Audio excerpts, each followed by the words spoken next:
Thank you. Shekhar, over to you.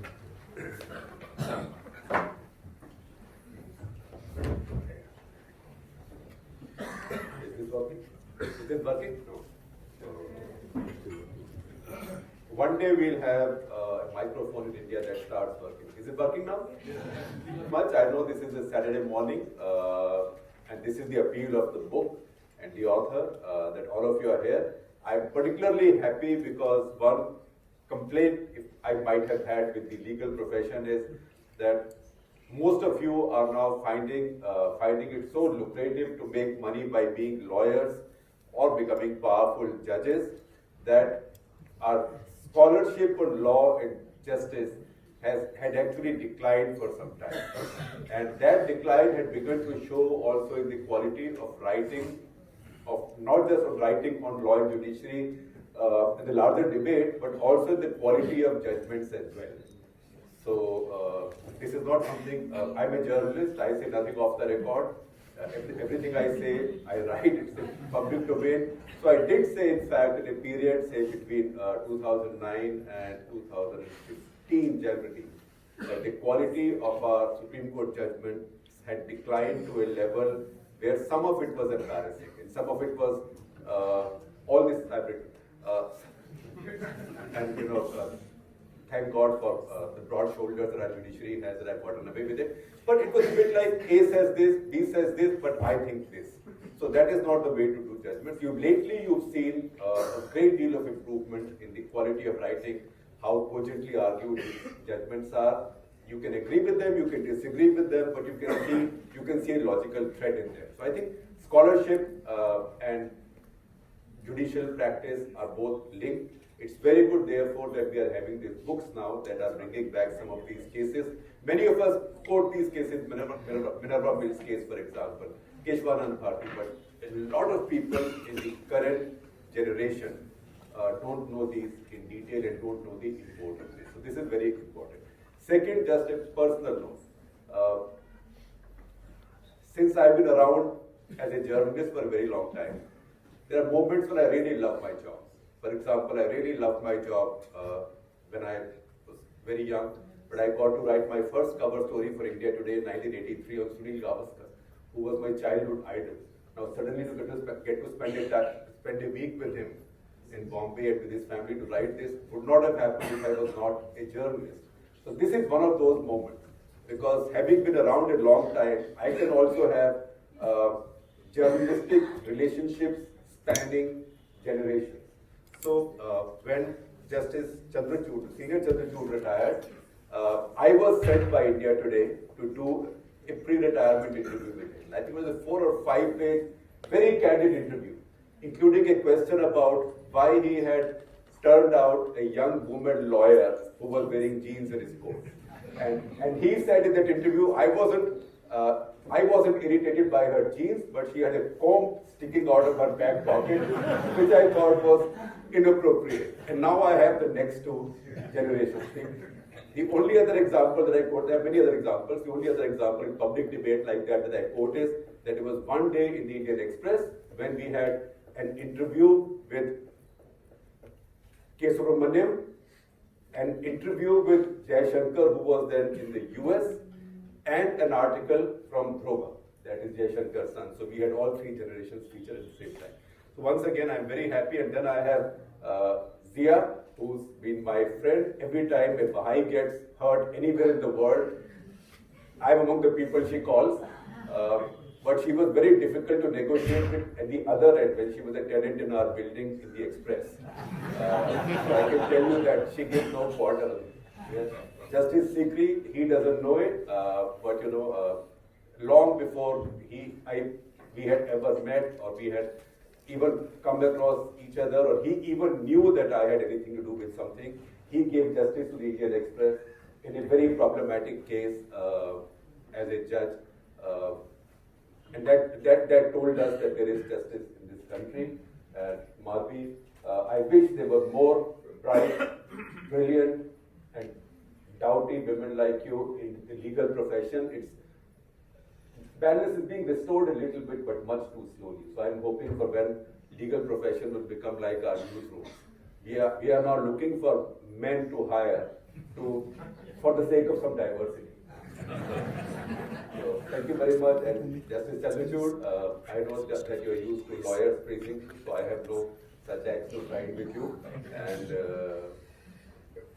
And if I do get, the only way I usually get called up at the Supreme Court level is when some reporter gets into trouble with something. And I think it happened a few times. And when that happens, and I have someone like Soli and Fali, behind whom we hide. So, and we usually get away with that. So thank you very much for being here. He introduced himself to me as I came in by saying, I am Chintan's father. So that is. So, I will listen to me any further. So if I may ask each one of you, there are 5 of you, if you could just take about 3 to 4 minutes giving your views on the book, and you start first. Sure. Thanks, Shekhar, and good morning, everyone. I'm glad I have the opportunity to, at least following Shekhar, to lead this conversation rather than to follow the eminent legal stalwarts on my right. I thought it might be worthwhile to begin with what the impetus behind the book is. What's distinctive about legal scholarship in India is that a large amount of legal writing is now taking place in non-traditional sources. And what I mean by that is that it's taking place in newspaper op-eds, in periodicals, rather than in your blue-chip law journals and specialist journals. A large amount of this writing is sophisticated, but it's clearly intended to be addressed to a wider audience. So the purpose for which many lawyers, many judges, many of you in this audience today write op-eds is in order to include the wider public in the conversation. But some of the feedback that I got in my early years of writing editorials was that many of these editorials, these op-eds, are difficult to read and hard to access for those that are non-specialists, for those that don't have a background or training in the law. So the primary impetus behind the book was to write a book that does explicate some sophisticated legal argument, but in a manner that's accessible to a wider audience. The broader impetus really is in order to increase citizen engagement with the law and the Constitution. And I think this is particularly significant in the times in which we live, where the Constitution in general and the preamble in specific has assumed symbolic centrality across the country, and I think that's both because of Republic Day, the 71st year of the 71st Republic Day, as well as recent events in our country. There are 2 points that I'd like to note in relation to this book before I hand over back to Shekhar. The first is that the book deviates from the dominant narrative about the courts. I think the dominant narrative over the last 2 to 3 decades is that Parliament and the government violate rights, the matter is then handed to the court, and it's the court that then vindicates the position and protects citizens' rights. There are many examples in this book of cases in which the courts have either abdicated their responsibility or not vindicated rights, and it's ultimately been left either to the public or to Parliament and the government to galvanize public opinion and to change the law. The second point I'd like to note is that we often hear, and we hear this in the media, we hear this in the press, that the court's decision is final. So the government can do what the Parliament passes a law, the government then enacts policy, executive action is taken, and it's ultimately for the court to decide the legality and the constitutionality of the issues before it. Now this can often be a rather simplistic picture of what is in fact far more messy. There's often a dialogue that takes place between all branches of government, and the court's decision is really often just part of the process rather than being a culmination of the process.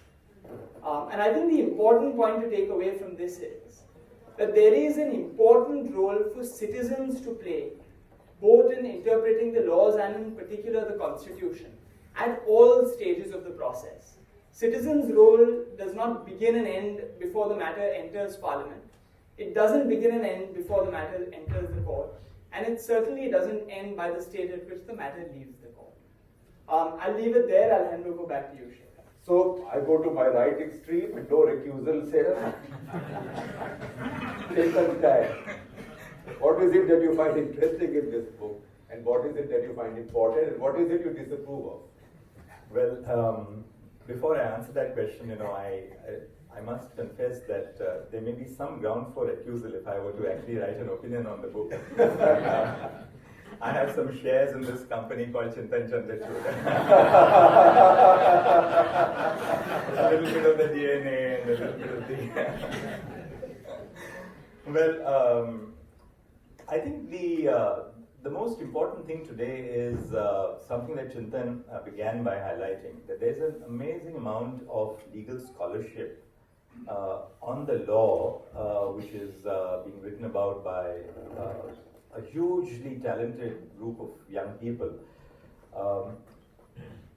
Every Friday, I have presentations by my law interns once a week on some contemporary issue of law. And it's just a reminder. I mean, much of the presentation that I hear is very trenchant in its criticism about the courts and about the Supreme Courts. And I began by becoming very defensive about it. And then I realized, well, it's important that we open up ourselves to a dialogue with the wider society. And I think this is what this kind of legal scholarship really does, which Chintan's book attempts to do. Courts, I think the central theme of the book is this, that increasingly courts have not just become social institutions for the resolution of conflicting claims over private rights or over conflicting claims over public rights, but we have become institutions for social engagement. And that is why perhaps there is so much of critique about the courts and the work that the courts are doing.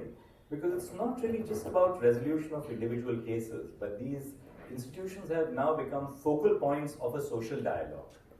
And if we look at this transformation which is taking place in the position of our courts today, particularly of the Supreme Court, I think that's when we realize the need for a greater engagement of the work of our courts, the constitutional courts, with the life of society. And I think partly because of the nature of the judicial role, we have been insulated from society. And I think that insulation is good insofar as your work is concerned as a judge, that nobody can call you up and tell you what to do. But equally, that insulation should not be taken to a point where the meaning of the work which courts do doesn't get transformed into the lives of society.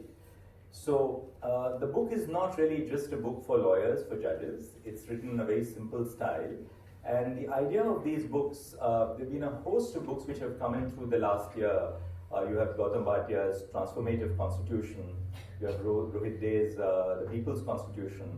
Madhavi has recently written on the foundational document. So a whole lot of books of this genre which have come into the public arena, I think continuously remind us of course the dialogical role which courts play.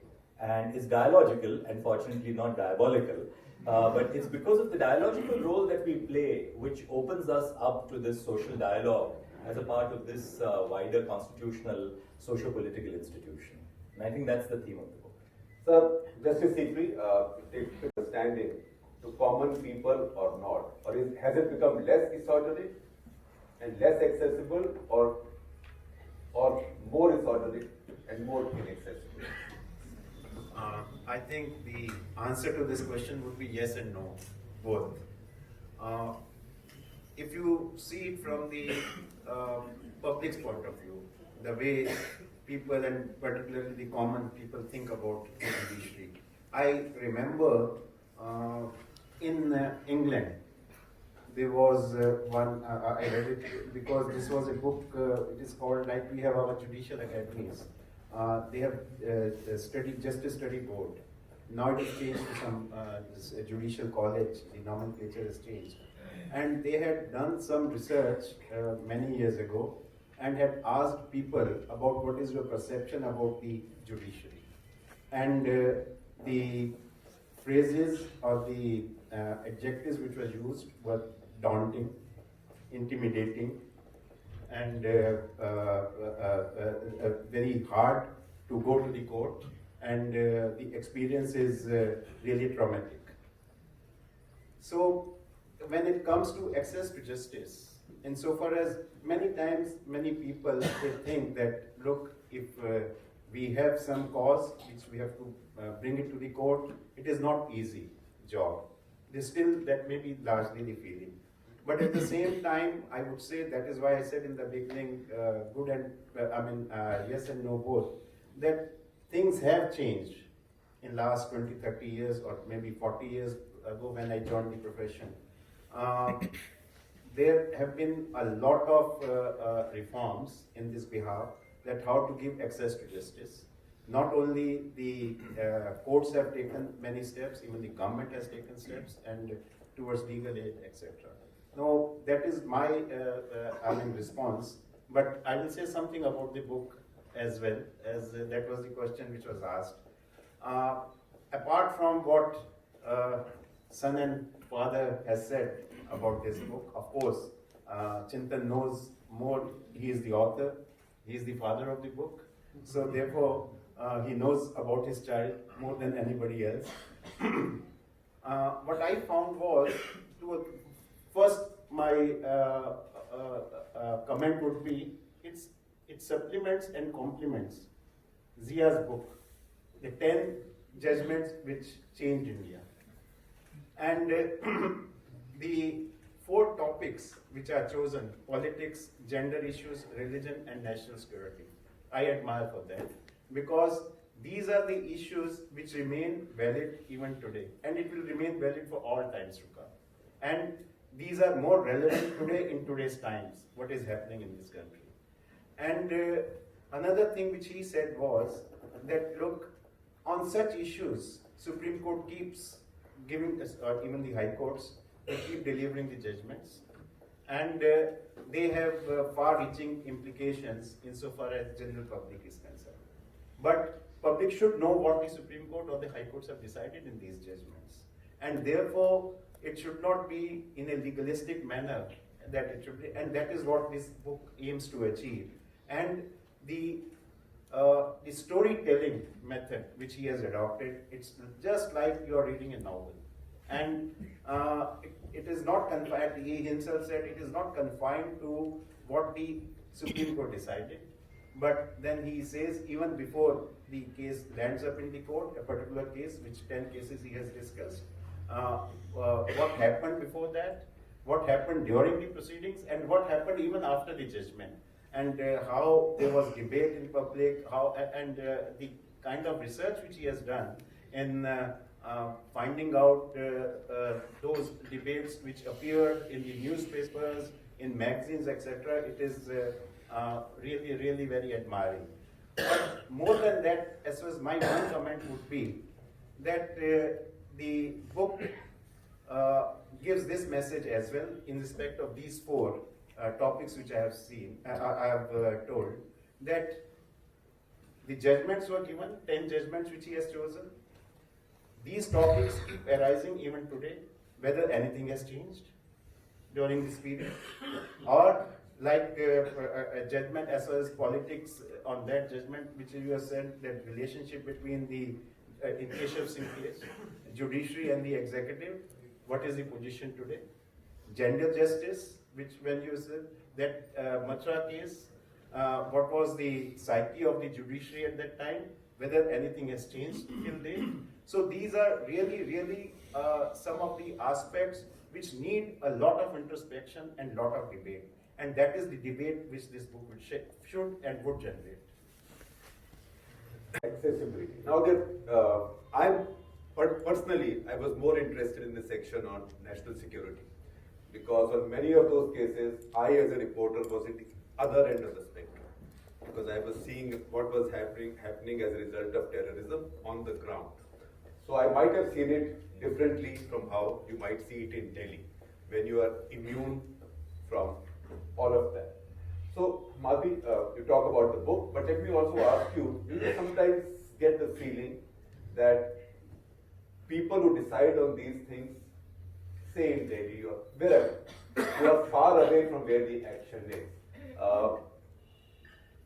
they don't quite always understand what's happening. So just to elaborate in half a minute, if in a terrorist situation, terrorists kill judges who try them, they kill witnesses who dare to depose against them, they kill public prosecutors who dare to stand against them, they kill journalists and newspaper owners who dare to write about them. Then they say, give me the due process of law. Isn't that classical chutzpah, that I killed my parents but take pity on me because I'm an orphan? Thanks for that, Shekhar. I'll just say something about the book to start with. Well, I like the quote you start with, which is from, well, it's Isaac Newton, I didn't know that.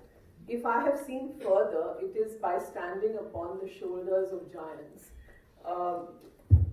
You couldn't have been more apt there, because I think what is really unique, Chintan, apart from your scholarship, is the fact that you have this unique vantage point, being a third generation legal scholar and lawyer, and the vantage point you have, and which you used very well, I think, in the book, because there are so many interesting nuggets and anecdotes and backstage stories which you weave into each of the judgments you dealt with. And it's really interesting that, you know, it's difficult to divorce it in some ways from the story of your own family, because I think a lot of those judgments, that does come through, and I think that makes it very, very interesting. Of course, you know, the exchanges between Justice DY Chandrachud and Justice Bhagwati, and you know, Justice DY Chandrachud's dealing with Narasimha Appa quite recently. I saw a mention of Dr. Chitle's arguments on one of those cases. So I think it's a really unique vantage point, apart from which, of course, it's very, these are really stories about a young republic and the issues which have troubled us through the years, whether it's national security, gender justice, caste, and all of that. But I think it's a real service to the access of to justice, to demystify the court for lay people, and sometimes even for lawyers, because very frankly, sometimes now lawyers find it difficult to read, say, 1,000-page judgment, or you know, so many judgments are, you know, one single judgment may have, you know, there are 5 opinions, so it's really difficult to access. So it's important that young scholars are demystifying it for people, and as I said, it's an important facet of the access to justice. Shekhar is right that actually for many years, young lawyers or even other lawyers didn't write at all. Virtually nothing really came out for years and years, and now suddenly we find this huge you know, efflorescence of writing, and very good writing, which is wonderful. For me, actually, the winner was, amongst all those cases, all of which are very interesting, but the winner was Rupan Diol Bajaj. And it's interesting because while I was growing up, I think I did read a lot of reports on this case. But really, when you put it down together, I think she's the real hero of your book, in my view, because, you know, for a woman of, well, she was a powerful woman, she was a bureaucrat, but for her to have withstood that struggle for however, I mean, years and years of going back and forth between courts, and it must have been very emotionally draining. It must have required huge financial stamina, emotional stamina, but the fact that she saw it through to its logical conclusion was very, very important. And the fact, I think, which you capture very well, that the media of the time portrays KPS Gill as a naughty hero. The fact that he was a national hero because he had, you know, put down militancy in Punjab, but the fact is that, you know, he shouldn't have got away, and the fact that very liberal leading newspapers of the time, a leading woman journalist, condemns her for having gone after him because he is this great national hero. So I think you capture that very, very well. And one more thing, of course, you mentioned national security. I think, yeah, you're right, Shekhar, that sometimes the courts are divorced from, and it is very difficult, as you rightly say, sitting in Delhi to really understand what is going on in the Northeast and to be really sensitized to. But that is, in some ways, our court it's in Delhi, but it really takes decisions which impact the lives of effectively 1/6 of the human race.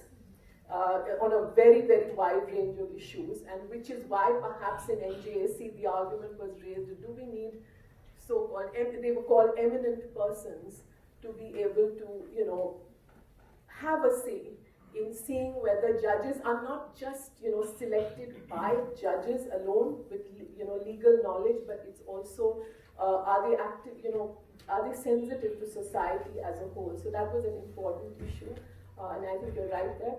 But one more thing, just before I quickly hand this back, you mentioned doughty women. I think this morning would be incomplete without a mention of a very, very doughty woman who would have been very proud today. Rashmi would have been enormously proud today, and I think it's very important.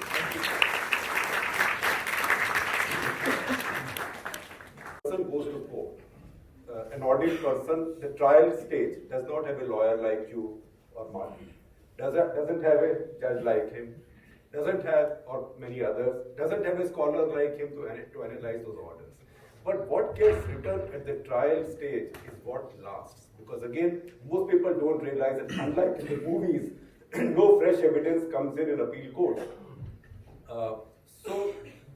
So unless you reform that, I mean, talk about the book, but also unless you reform that, because I have faced that many times. And for me, it's an amusing story. As my old friend Robert Blackwell used to say, no matter how bad the times, tomorrow they'll be your good old days. So it's always stories for tomorrow. So I've been in courts where the same lawyer writes both side statements. And I've also been to courts where 5 different witnesses are, in different cases, are recording their statements at the same time. So that is the lived experience of the average Indian. Because the average Indian is not like one of your clients. That's a good thing. Thank you. I think that, first let me just give a little bit of what I'm feeling today. I'm feeling very emotional, and I can't believe that young Chintan is now Dr. Chandrachud. Get ready, Daddy. And this book is really special. I was reading it up again on the flight, and I realized that Chintan has reached the epic of storytelling.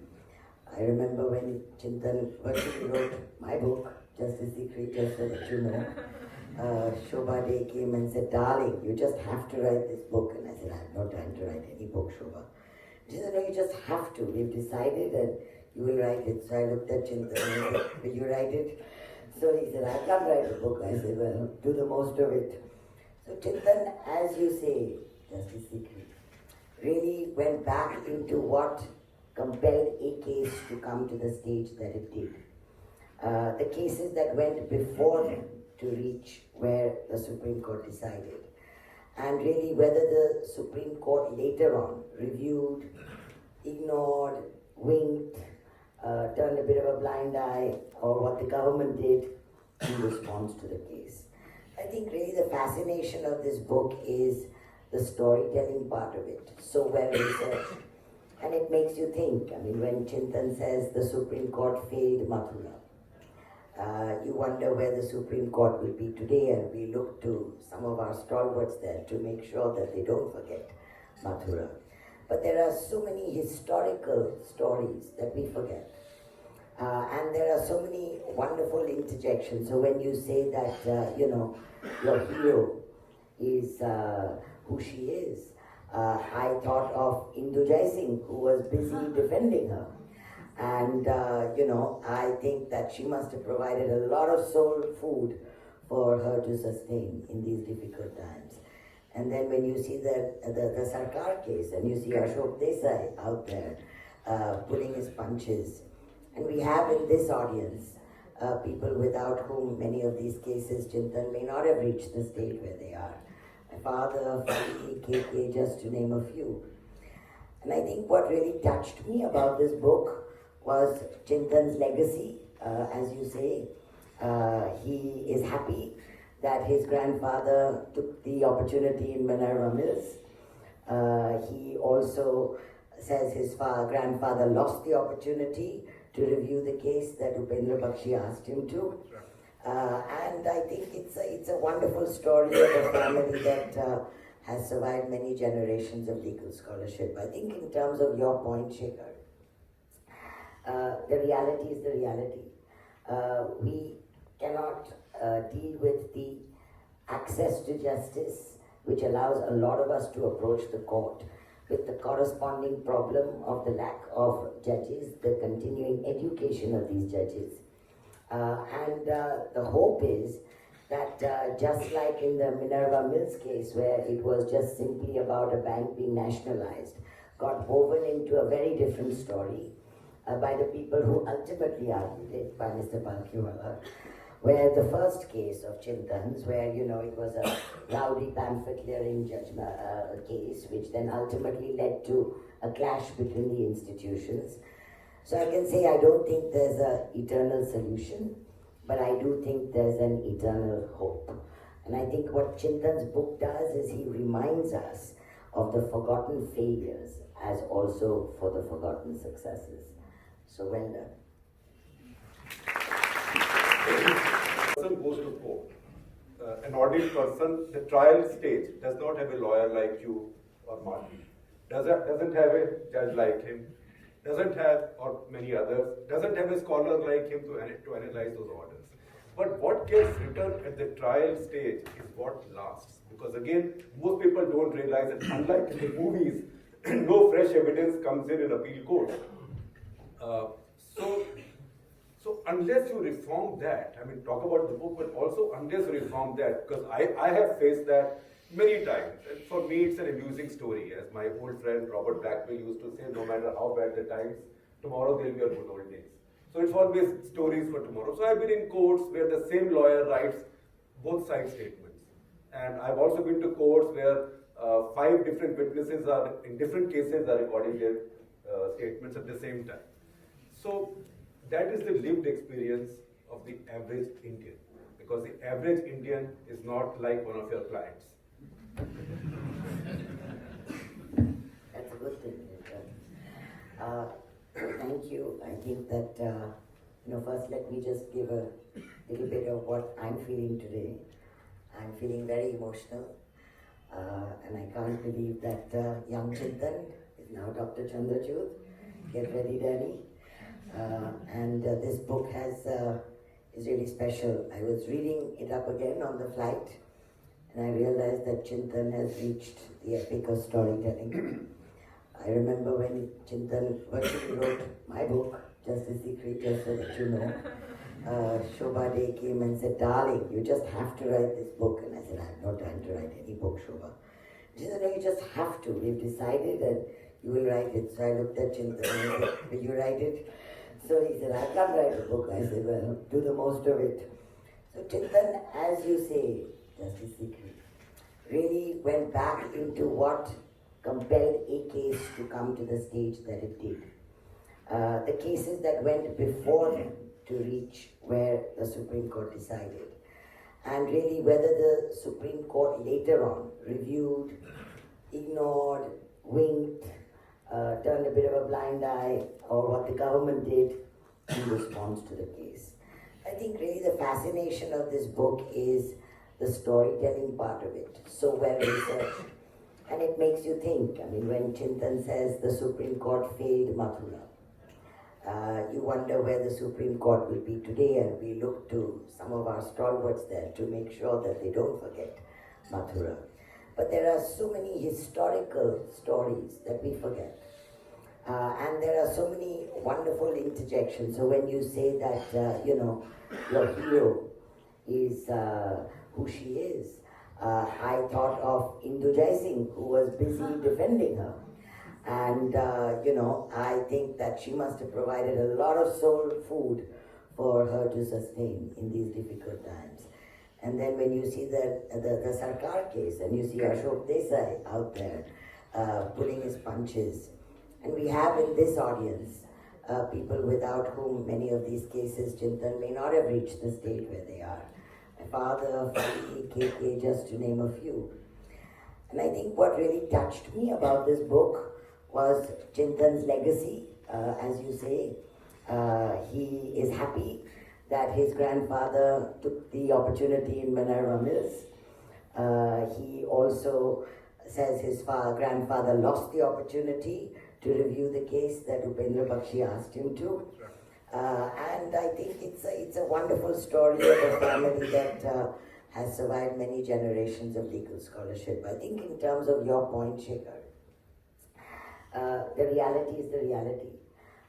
We cannot deal with the access to justice, which allows a lot of us to approach the court, with the corresponding problem of the lack of judges, the continuing education of these judges. And the hope is that just like in the Minerva Mills case, where it was just simply about a bank being nationalized, got woven into a very different story by the people who ultimately argued it, by Mr. Balkiwala, where the first case of Chintan's, where, you know, it was a rowdy pamphlet clearing judgment case, which then ultimately led to a clash between the institutions. So I can say I don't think there's an eternal solution, but I do think there's an eternal hope. And I think what Chintan's book does is he reminds us of the forgotten failures as also for the forgotten successes. So well done. Person's issue, who appoints judges. So this question keeps coming up in my mind also, that when a judge is appointed, now the collegium appoints a judge. You can call it transparent, you can call it autonomous, you can call it whatever. But the fact is that different countries appoint judges in different ways. See, for example, say the American system, every judge, every appointment is a political appointment. And then you have, you analyze at congressional hearings, you analyze all that the judge has said or spoken, not necessarily the Kavanaugh case, that's one of a kind. But you know the judge's judicial record. Do you think, I mean, any of you can put forth on this, or maybe each one of you should speak for half a minute. Does India need that kind of scrutiny now before appointing judges? And I will, once again, I'll be a journalist and I will tell you. When a high court judge gives an order saying that peahen gets pregnant by licking the tears of whatever, peacock's eyes, or the other way around, I don't know. Or when a Himachal High Court judge writes an order which the Supreme Court of India says we can't understand, so we are sending it back. Is there any scrutiny in terms of what all he has done until now? Or we have one particular judge right now, I'm even afraid to name him, although he's no longer a judge, who's now a social media hero. And every time he puts stuff on social media and his views, you wonder what kind of orders he's been giving all his life. I mean, he was called the liberal lion of the bench. So, do Indian judges also need greater scrutiny for what they have done, not in their personal lives, but what they have done as judges earlier on? So, sir, I may start with you and go like that. Well, I start with the postulate, of course, that the collegium system of appointing judges has been held to be constitutional. So I proceed on that hypothesis, which is the law as it stands. How do you improve upon the collegium? You've referred to aberrations, and of course there are aberrations. But you must also look, I think, Shekhar, at the wide mainstream of judges. Now, how do we improve on the system? I think there are a couple of areas where we need to bring about change. We do have established patterns for assessing the work which, say, a district judge does before she is appointed as a judge of the High Court. You have a judgments review committee. You have confidential records, the ACRs of the judge which are evaluated. You have a general assessment by the administrative judges. Now, there are a couple of things which I think we need to bring about. One, the need to bring about a greater sense of diversity within the judiciary. Now, it's easier said than done for the simple reason, I'll give you an example. When I was Chief Justice of the Allahabad High Court, one of the things you always get letters from the Chief Justice of India, from the Law Minister, that please do improve upon the diversity of the judiciary. Now, in many states like Uttar Pradesh, where women's education began much later than, say, Maharashtra or Rajasthan, or for that matter, Delhi. Delhi is a prime example. You have so many more women in the district judiciary. Many states in India were, in that sense, there have been asymmetries in terms of the growth and development of women's education, which reflects on the number of women at the bar. Now, unlike the American system, for instance, where you can pick up somebody from public life and ask her to become a judge of the Supreme Court, we don't, except for the eminent jurist category, have that liberty under our constitution. So one area where I think we need to do some work is to bring about a greater sense of diversity within the judiciary. And that sense of diversity you can bring about, and I've spoken about this in one of my recent judgments in the Roger Matthew case, the tribunal's case, that it's important that our collegium lays down for wider society the standards which we apply in the selection of judges. For instance, when we appoint judges of the Supreme Court, should we not have a judgments review committee which will review the judgments of our High Court judges before they are assessed for appointment to the Supreme Court? Will we not assess the quality of the judgments which have been delivered, the number of important cases that a judge has decided? So I think laying down transparent norms on the basis of which we will assess individuals for higher judicial office will be one very important step which we can take towards making the collegium system of appointment more transparent. That's certainly something which we need to do. Let me take this in sequence, starting with you, yes or no. Do you think it's time now for Indian judiciary to open itself out, at least to full-time academics on law and justice, to come into the judiciary? Well, the Constitution does provide for that sort of a situation. But it hasn't been happening very It hasn't happened in the past.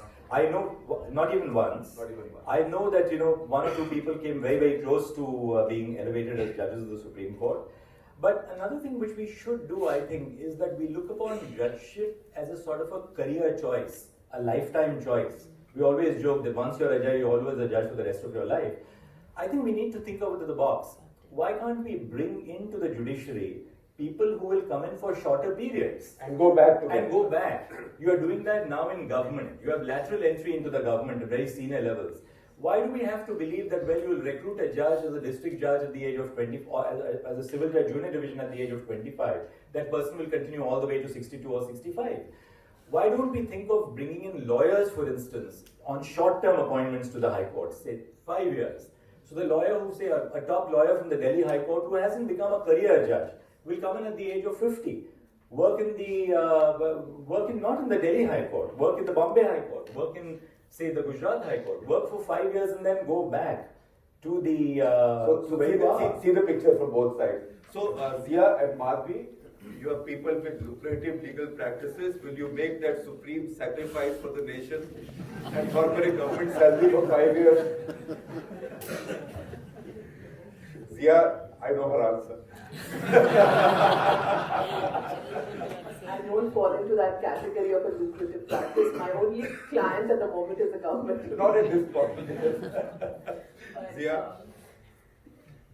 I think this was a proposal, Danny, a while ago, to allow people from the bar to become short-term judges. I think the UK has such a system. And I think it didn't get passed by the judiciary and probably the government because being who we are constantly thinking of conflicts of interest and other agendas and, what will that person do if he's going back? Will he have... So I agree with this suggestion. Would people sacrifice a few years of their life? Most likely. Because a lot of people who are successful acknowledge that the success doesn't come for themselves alone. And a lot of them are willing to give back a certain period of time to what they believe is the greater good.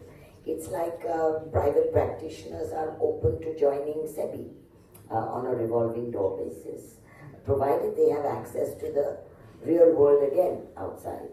So I think it's something, if you believe, should be pushed as part of your agenda to have a more robust and more bustling roster on a short-term basis. you should definitely relook at that proposal. It was mooted about 15 years ago, I think.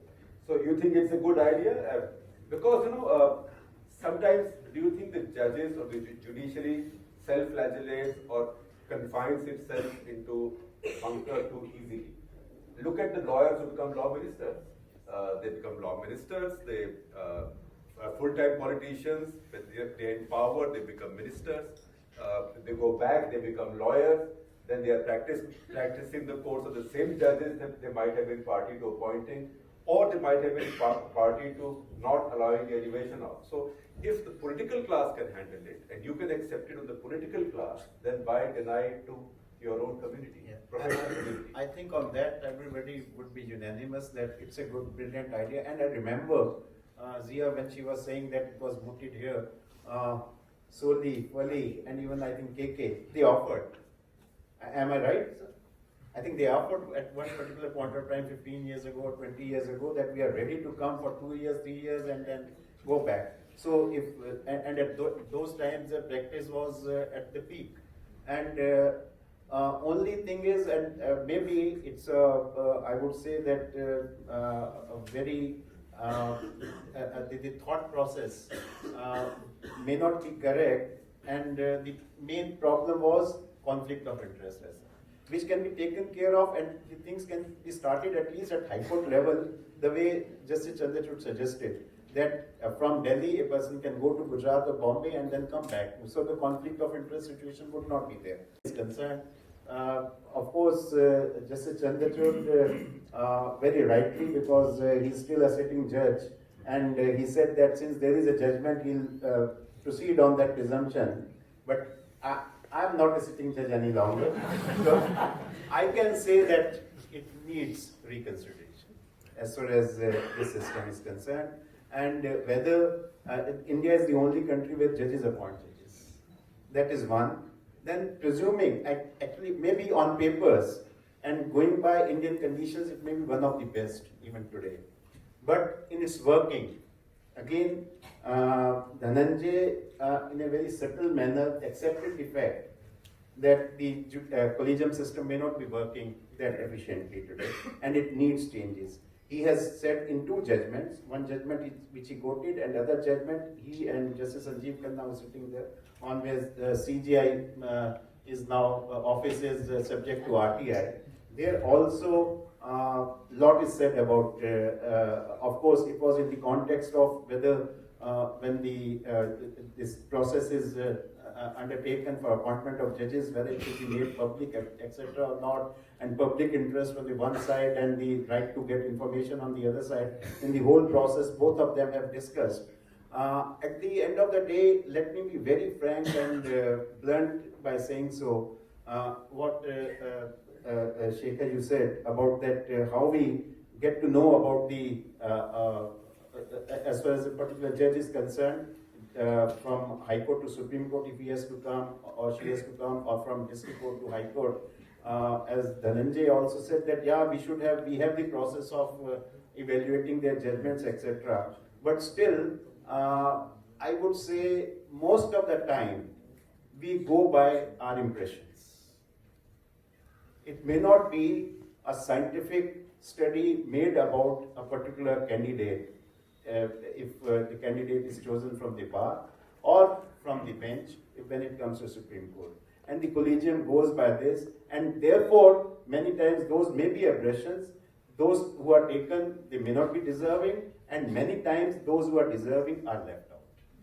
So that needs to be taken care of, and something that should be done. I think that's it. I think we've got onto a very healthy track. So, sure. But I think given the aberration, given the constraints of the system, the cases which you mentioned at the start were, I think, aberrations. I think given the constraints we really do have, it's amazing how the system does throw up a lot of very excellent judges who are willing to give up lucrative practices to be in judgeship. So I think that is important also to acknowledge, while also acknowledging the fact that I think we do need some, given the range of issues that the court is deciding, particularly our higher courts. We do need some kind of, just having judges or just being a great lawyer is not necessarily going to make a good judge. So when you have issues like 377 or environmental issues or issues which, a lawyer may not have, the legal knowledge alone is not enough. You need a lot more social sensitivity. And therefore, I think the system has got to be able to pick up people who may be able to assess, as to whether a person has a good sort of social sense, a breadth of experience outside of the courts. That's important in our system particularly.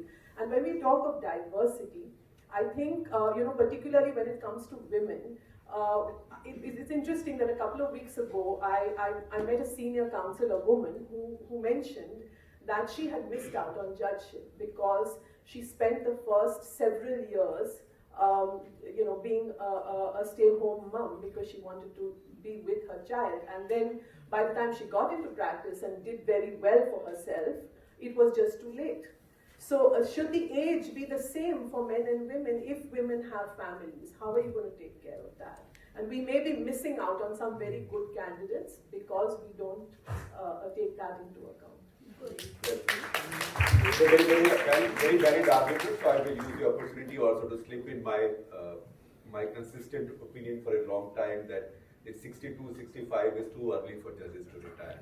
That, just as IIT professors are till 70 now, that's, this is the post-statin era. Our arteries stay cleaner much longer. So people should, particularly people who have attained that level of eminence and experience should serve much longer. So Chintan, the other big change on the Indian legal scenario, and I think that is what is resulting also in better quality judgments now, better argued judgments with greater clarity, is how legal education is improved. The rise of national law schools, and in their wake, just as the IITs then set the bar someplace and then many engineering colleges rose, a lot of good legal education is now happening.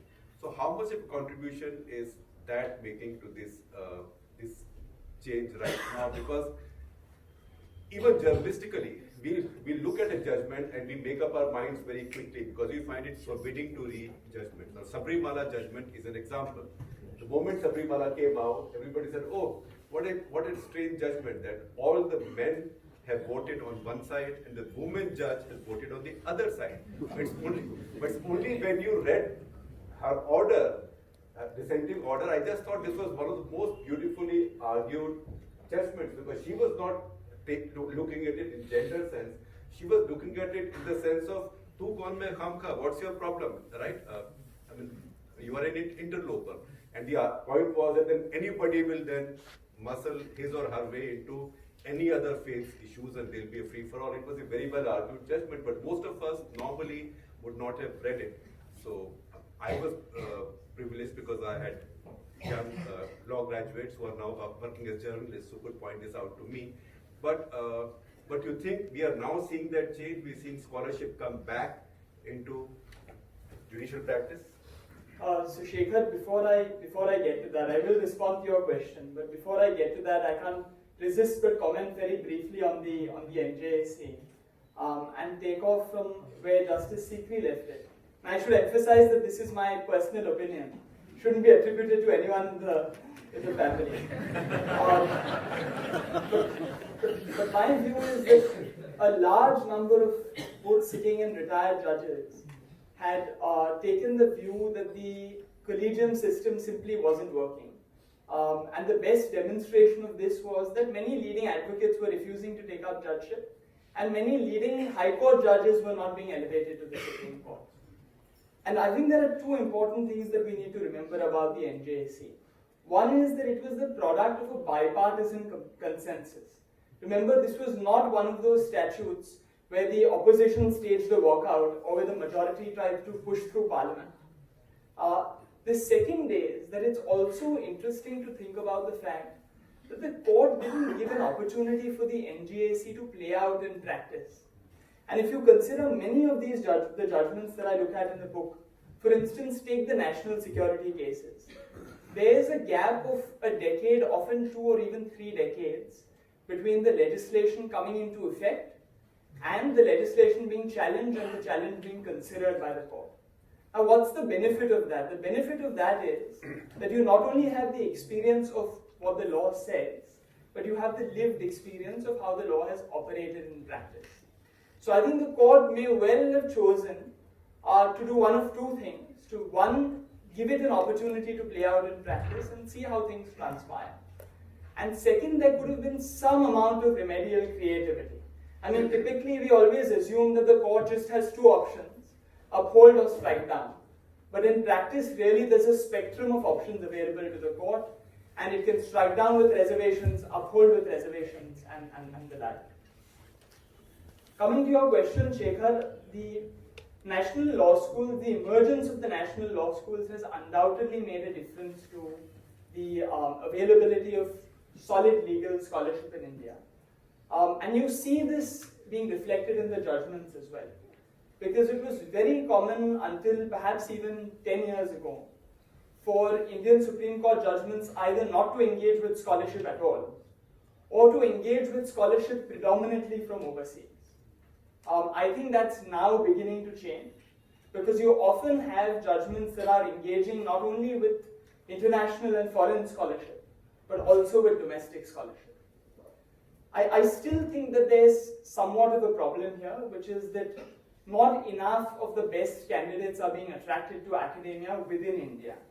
So a lot of the finest scholarship about India, and as they say, there's an old saying that the Indian Law Journal, as opposed to the blue chip foreign law journal, is the graveyard for all Indian scholarship. You put it there and it dies a slow death. So there are some things that need to change, but at least the direction of travel is right. Well, thank you very much. That's very nice. Now I'll ask. We just have about 3 or 4 minutes left, and I know we've been very punctual here. So if each one of you could mention in the last 10 years, when some Chintan Chandrachud writes a book like this 10 years from now or 20 years from now, the cases that you think from these last 10 years that will find mention, I know there are a couple already here, but other cases besides these. 1, 2, 3, 4, whatever, so you first. These are done cases. Cases which have been completed. Might mention In a book like this in future, but from this decade, from the 2010, 2009, 2019 decade. I think, Shekhar, the cases, I won't mention a particular case, but I think the cases which we'll really be thinking of are cases of the outliers. I think it's important that we focus on the cases which say, hey guys, there is a different perspective on the problem which you are addressing. Because I think the true value of the nation as it goes forward, I think today, is for us to accept that this is a nation of plural views. It's a nation of plural identities. It's a nation of a multitude of cultures. And it is really in this conflict of intellectual opinion, of a multitude of cultures, of identities, of thoughts, of process, that the true India which I perceive for the next 10 years should emerge. So we ought to really be valuing judges who constantly tell you that while we respect what has been laid down by our colleagues and which is today the prevalent view, judges who have said that I think we need to do things differently. I think that's where I would look to the future. Madhavi? Well, I think we've had so many very interesting and path-breaking judgments in the last even 2 or 3 years. So I think, Any problematic ones that you might think need a dissection later or a debate? No, I'm not saying that in a judgmental sense.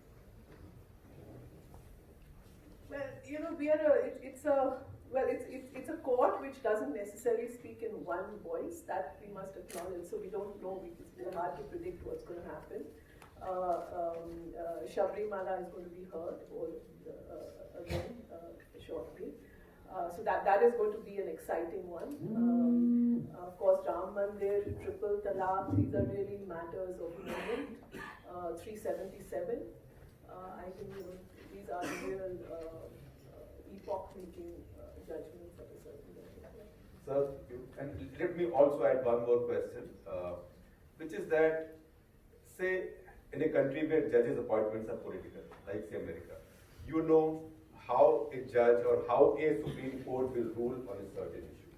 But in India, do we find sometimes seasonal shifts on largely social issues? For example, if you see the earlier judgment of 370, then it's the judgment of Haryana Panchayat, exclusion of those below matriculates, and third, the judgment on the appointment of priests in Tamil Nadu temples.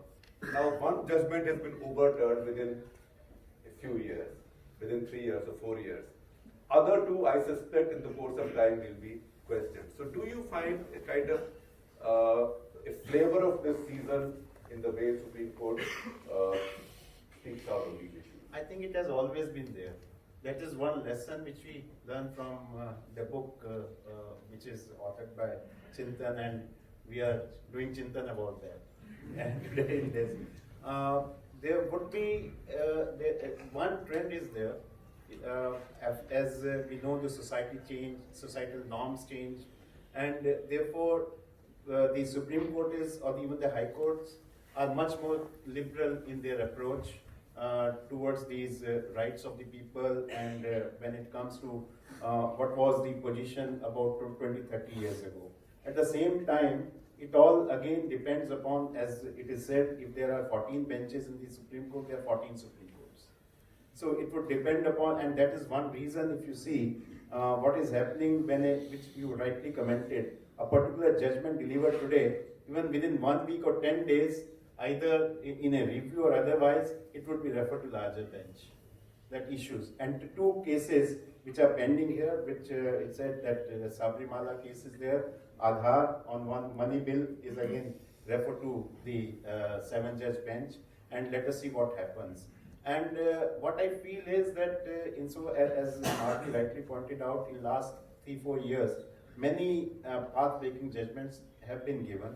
And if we add to the list of Zia's book, then it may be right to privacy is one judgment which would find the cases which which shape the nation, and even this 377 judgment would be those, and in forgotten judgment, maybe those judgment making this adultery, decriminalizing the adultery is one judgment which should be referred to and which would be discussed.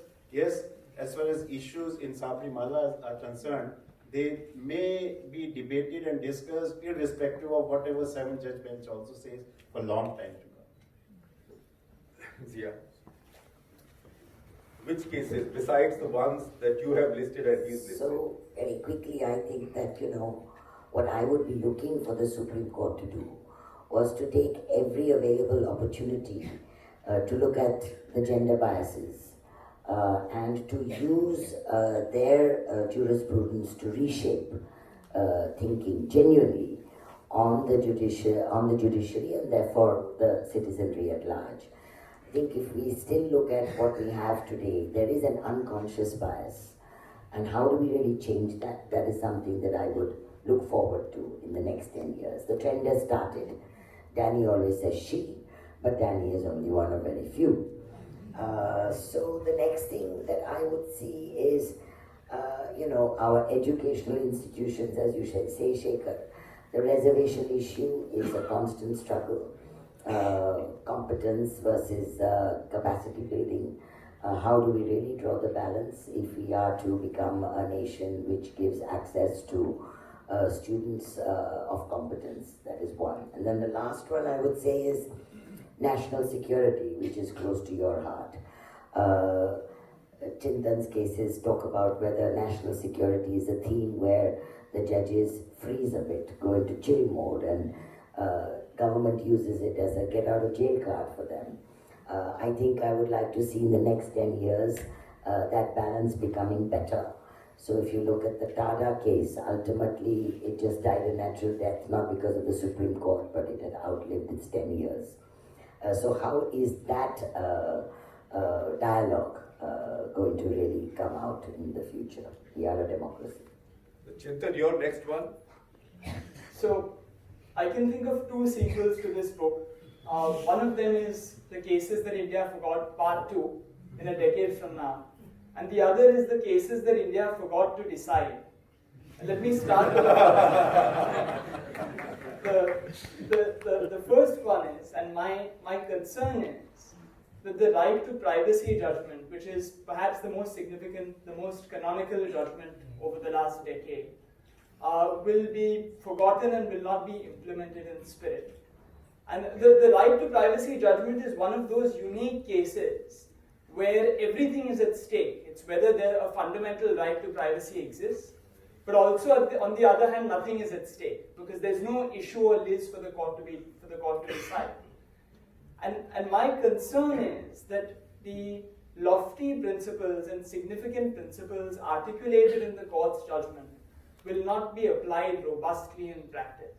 So it's one thing to articulate principles of the highest order, it's quite another to apply them robustly in practice. So that's the fear that I have. To decide. And this is really a matter of priorities. Now remember, our court is like no other Supreme Court in the world. India's Supreme Court decides more cases in one day than the UK Supreme Court decides in the whole year. What that means is that there's naturally a queue, and some cases are more important than others and are heard before others. What this results in is that significant cases are often simply not decided, are simply not determined until it's too late and you reach a situation where the issue is irremediable. And so therefore I think this idea of judicial avoidance is also something we need to think about. And the good and bad decisions that the court has taken also need to be considered in tandem with the decisions the court has simply avoided. Well, thank you very much. We can go on for a long time, but I think we have to conclude this. Now, before I conclude, a couple of quick observations. First, NJAC. You mentioned NJAC, and I did write at that point that I'll be very suspicious of a law which gets passed so quickly in our parliament. Because our political system gets Victor Hugo upside down, which means he said nobody can stop an idea whose time has come. Our political system, nobody can stop a bad idea whose time has come. So a parliament which can pass almost no law without fighting, screaming, shouting, walkouts, when they pass a law without any debate unanimously in 24 hours, you know that there is trouble. And that in my mind, plants the seed of suspicion. That's one. The second thing is, you talked about a season when lawyers' practices are very lucrative. I have a different view on that in the sense of this. On the season, I think the season when legal practice became truly lucrative was the so-called fight against corruption season. That is the 2009 to 2015-16. I call it the Bentley season of legal practice. And it's a couple of judgments from that period which I would like to see some Chintan or Chintan himself talk about in the future. The 2G judgment, the coal judgment, the economic consequences of which are quite complicated even now. And once those are done like that, this is a weapon of mass destruction. It's a WMD, you can't fight it because it's now there. No bureaucrat will question it, no politician would question it. So these are things that have had a long-lasting effect. So those are things that should be debated. And the third thing, Fali Nariman is gone. He paid you a great compliment by saying that you have the clarity of Lord Denning. So on behalf of us journalists, I have a small request that when you deliver a judgment, or even when you have five judges write on one bench, give us what we journalists call a nut graph. Give us a para saying what this means. Now and you can make sure that that is not binding. A lawyer cannot go to the court tomorrow and say you said this in the nut graph. But please idiot proof it for us journalists, because sometimes you delve into it, it becomes a little forbidding. So, and then you miss these subtleties and arguments as we might have in that Sabrimala. So I think on that note, Chintan, congratulations. Thank you very much, and thank you all.